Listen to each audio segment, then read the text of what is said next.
morning, gentlemen. Wonderful weather. I thought I should let you go give you the latest news on Ukraine. This is an update on the battle in Ukraine. Now, as you all know, that the war in Ukraine has gone on for over 1 year, and at the moment, the Russians are in the ascendance. That means they are leading, and the Americans have pledged to help Ukraine as long as it goes. That's what Biden said when he made a visit to Ukraine. But there's an old saying, if wishes were horses, beggars would ride. These are the wishes of the Americans and the Ukrainians that they'll be able to fight till the end of eternity, and by that time, Russia will be totally exhausted and be finished. It's not going to happen that way, not at all. I don't think so. What has happened now is that the Russians bombarded the Ukrainian cities with 100 missiles. And in Bakhmut, a life and death battle is on, and the Russians are being aided by a group called the Wagner Group. Now, this is a mercenary fighting group, which is almost like daredevils, and they carry out recruitment all over the world. And I'm told even some foreigners are fighting with them, and even they get in criminals from the Russian prisons, give them a chance to be free, and go and fight in the war with in Ukraine. So the battle in Bakhmut is on. It's a meat grinder. That's what I would say, a meat grinder.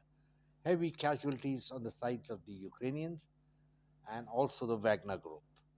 But the Wagner Group is waging on and continuing, and the Russians units are coming in, some elite units are coming in to take charge, and at the same time, a massive bombardment with missiles is continuing.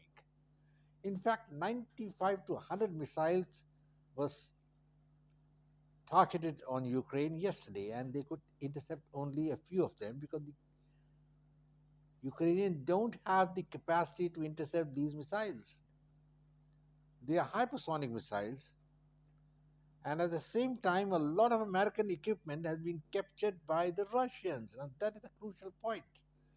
And this, as per American sources, has been transported to Iran. Iran is very adept at doing reverse engineering, and they will do reverse engineering on these weapons and make their own, like they have done the drones. They had captured an American drone, downed one, and then they reverse engineered it and produced their own version, which is playing hell into the Ukrainians. Frankly, if you ask me, the war in Ukraine should have been over 10 months back. But at that time, Vladimir Putin committed a fatal mistake. A fatal mistake in the sense he took it as a walk in the park, called it a limited military engagement, with the result he didn't concentrate on Ukraine the way he should have. As I reminded people earlier, when the Americans started the war with Iraq, they bombed Iraq for 60 to 70 days till the Iraqis were pulverized, and then they came in. Now, this is something similar the Russians should have done. But in any case, they didn't do it. They went in and they had to retrieve from Kiev and Kharkiv, and they then reversed, came in the Donbass region where they made substantial gains. And now they are once more trying to take the city of Bakhmut. Now, this is one of the very important cities strategically. If you look at the map, you will see. Because once they capture that, the road to Odessa and other cities is clear. The Russian will be able to move in with as much force as possible.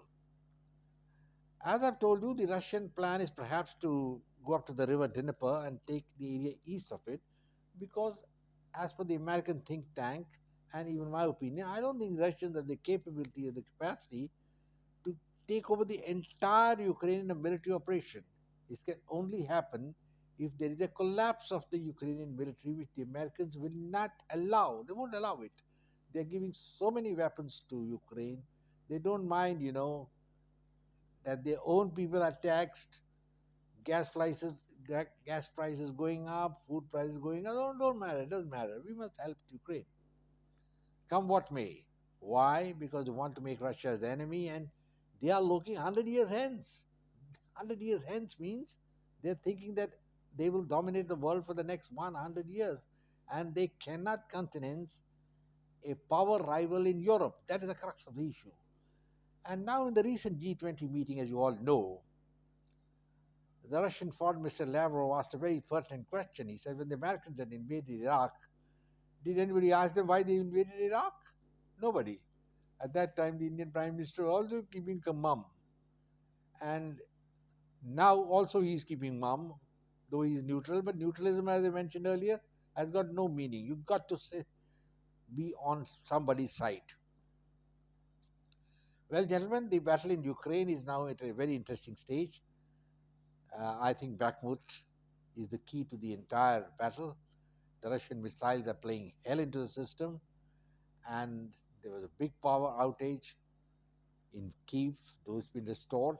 But I have a hunch that Vladimir Putin has something up his sleeve. Don't underestimate the man at all. Don't. And I'm pretty certain he's got an ace up his sleeve. And that ace is a nuclear engineered blast. Now, it will not look like that's been made by Russia. I don't think they're going to directly throw a nuclear missile or bomb or something like that. But they will engineer it some problem in any of the nuclear plants which Ukraine has got. And you know, Ukraine had an earlier problem, historical problem, where one of their nuclear plants melted down. That's the time when the USSR was there. Well, gentlemen, I'll come back to you with another update on the Ukraine war after a few days. As it stands, the Russians have made gains. They have the superiority, but they are not moving forward the way they should have moved. Last time I told you that they had attacked Bakhmut, but they haven't been able to capture the city yet, and the Ukrainians are clinging on, fighting, and that's what matters. And if Russians can take this city in another week's time, they'll have the road clear to the Dnieper River, and then they must go ahead and capture Odisha, and maybe from there they will go on to Moldavia. But that is a long way off. Vladimir Putin and his generals must be now thinking what can be done. I don't think Russia is interested in a ceasefire at the moment because they got used to continuing to fight like this. They got the support of Iran and China, and China has its own axe to grind against America, so we'll have to wait what happens. But at the moment, the dice loaded in favor of Russia, and let us see what happens, gentlemen. Goodbye, take care, and I will say, Jai Hind. God bless you all. Goodbye. Subscribe to my channel, share it with your friends, and come back again to listen to me. Goodbye and God bless.